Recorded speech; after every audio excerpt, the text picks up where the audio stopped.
تو جس طرح اگلی امتوں نے اپنے پیغمبروں کی دعوت کو ان کی وفات کے بعد پیٹھ کے پیچھے ڈال دیا، اسی طریقے سے اس امت نے بھی کیا۔ وہ سورہ مریم میں آتا ہے نا کہ نبیوں کے جانے کے بعد ناخلف لوگ ان کے جانشین ہو گئے،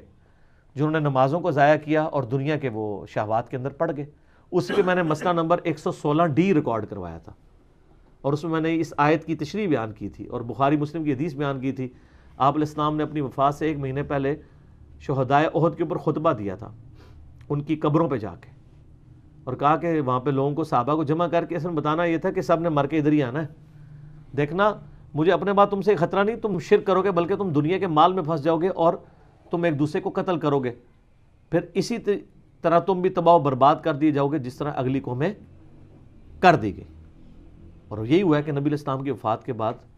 یعنی وہ معاملات اس طریقے سے بگڑے، تو آپ نے پہلے ہی فرما دیا تھا۔ پھر صحیح مسلم میں ایک حدیث ہے، میں نے وہ ریسرچ پیپر اپنا کربلا والے میں ڈالی ہوئی ہے، اس میں یہ الفاظ ہیں کہ نبی علیہ السلام فرمایا جب بھی اللہ نے کسی نبی کو بھیجا نا تو اس کے کچھ ساتھی تھے جو بڑے پیشن کے ساتھ اس کے ساتھ چلتے تھے، ٹھیک ہے۔ پھر جب اللہ تعالیٰ نبی کو اٹھاتا تھا اور وہ ساتھی بھی اٹھتے تھے، پھر ایسے لوگ ان نبیوں کے جانشین بن جایا کرتے تھے کہ جو وہ کرتے تھے جس کا حکم نہیں ہوتا تھا، اور جس کا حکم دیا گیا ہوتا تھا اس کی مخالفت کرتے تھے۔ ایسے لوگوں کے ساتھ جو ہاتھ سے قتال کرے وہ مومن ہے، جو زبان سے قتال کرے وہ بھی مومن ہے، اور جو دل میں برا جانے وہ بھی مومن ہے، لیکن ذالک اضعف الایمان، یہ کم ترین درجہ ہے ایمان کا۔ یہ پوری حدیث اس طرح ہے۔ تو اور آپ کے اس میں الفاظ ہیں کہ ہر نبی کے ساتھ ہوا، اور ہمارے نبی کے ساتھ بھی یہ ہوا کہ جب آپ کے سچے جانشین خلفائے راشدین ابو بکر، عمر، عثمان و علی رضی اللہ عنہم اجمعین، اصحاب بدر، اصحاب شجرہ، اصحاب خندق، اصحاب احد، یعنی جب دنیا سے رخصت ہوئے تو پھر ناخلف قسم کے جانشین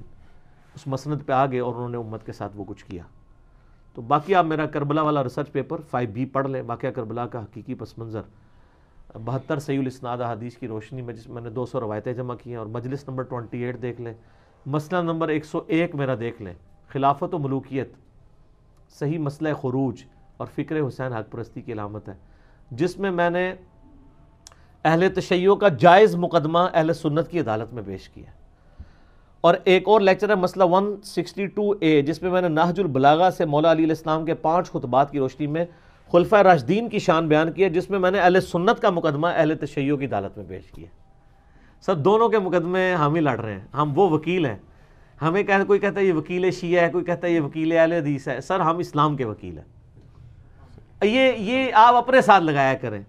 یعنی جن فرقوں کے ناموں پہ آپ نے چندے بٹورنے ہوتے ہیں اور اپنی مسندیں چلانی ہوتی ہیں اور قربانی کی کھالیں جمع کرنی ہوتی ہیں، ہمارا تو کوئی لینا دینا نہیں۔ ہم اسلام کے وکیل ہیں، اللہ کے فضل سے اسلام کا مقدمہ لڑ رہے ہیں، اور ہر فرقے کی جائز چیز کا مقدمہ لڑ رہے ہیں اور ناجائز چیز کے خلاف لڑ رہے ہیں۔